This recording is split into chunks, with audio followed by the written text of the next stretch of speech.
Andy Eigenman nagsalita na patungkol sa viral video ng kanyang husband na si Philmar Alipayo kasama ang isang CEO ng sabon na content creator. Trending ang TikTok video post ni Habibi Main. Ayon kay Andy, he can go out with his friends, go drinking every once in a while, and chat with whoever he wants. No harm in that.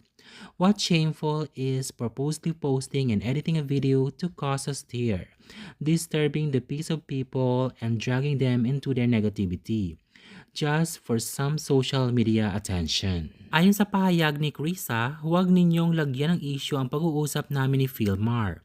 Wala ako sa kalingkingan ng ganda ni Andy. Pero may mga netizens din na nagsabi na kababata pala ito ni Philmar. Ano ba ang totoo? Pero sa reaction mismo ni Krisa sa kanyang video ay talagang kilig match ang kanyang itsura. Ayon sa kanya, mali ang kanyang nagawa at mali rin na nakipag-inuman siya. Sino kaya ang kanyang kasamang nag-inuman? Pero dagdag pa niya, aminado naman siya na gusto rin niya ang nangyari at talagang kinilig siya. May mga netizens na sumang-ayon din sa post ni Andy.